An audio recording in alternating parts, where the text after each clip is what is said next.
A mai nappal hivatalosan is megnyitottuk második szálláshelyünket Muraóban, a Jászmin panzió mellett. Most már ebbe az apartmanházba is lehet jönni. Itt két apartman van, és van egy harmadik, ami második emeleti lakrész, ahol nincs konyha, de ott is van azért bizonyos fokú főzési alkalmatosság, de azt nem nevezhetjük apartmannak. Tehát ez a Pension Steinadler, itt van a Grünfelsgasse 2 szám alatt, a parttól talán 50-100 méterre, tehát esténként itt lehet elsétálni akár a Jászminba reggelente, ha reggelizni akar valaki, illetve itt le lehet menni a folyópartra, és kellemes esti sétákat, illetve erre van a Brauhaus, ahol a legjobb étterem van.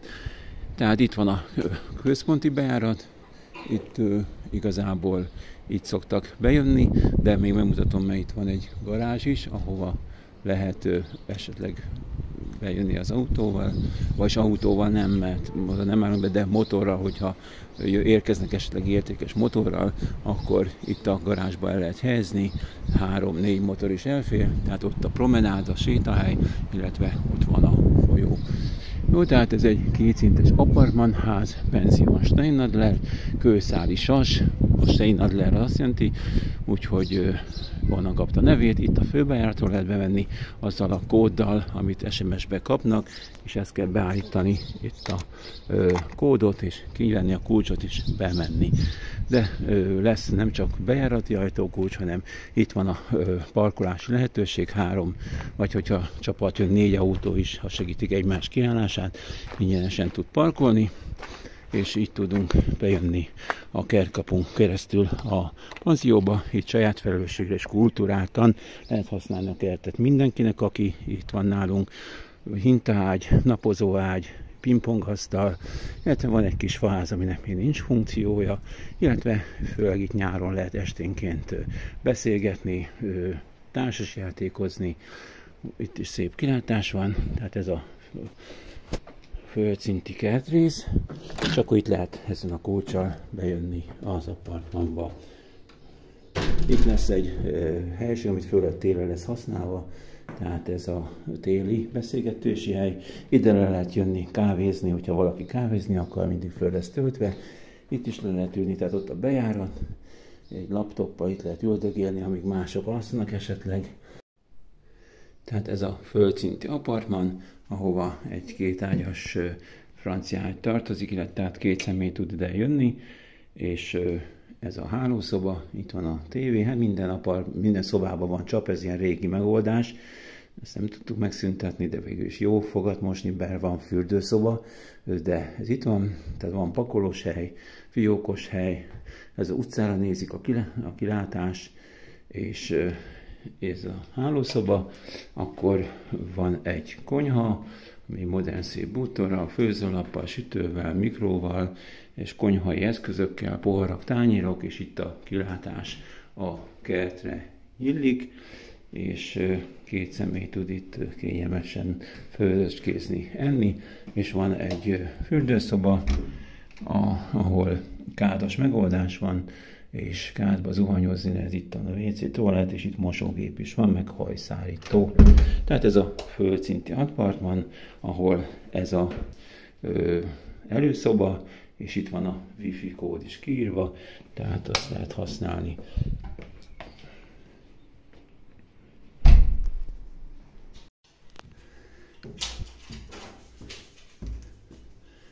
Itt lépcsőn keresztül lehet följönni az első emeleti apartmanba, ahol a 2-es apartman található. Ez már konyhával rendelkezik, vagyis ez is konyhával rendelkezik,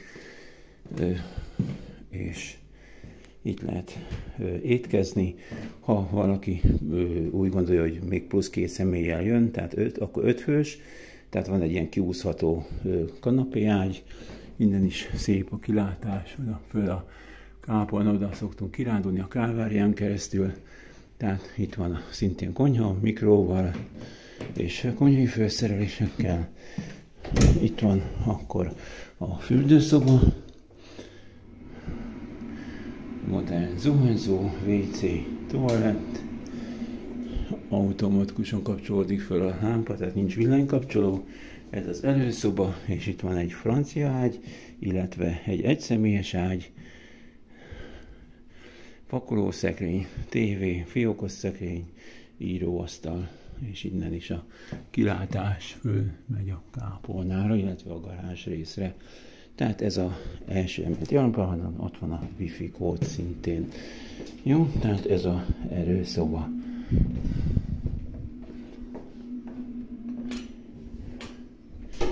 És akkor itt megyünk föl az apartman 3-ba, amely apartmannak van nevezve, de hát nem apartman, hanem csak a lakrész, mivel nincs benne konyha.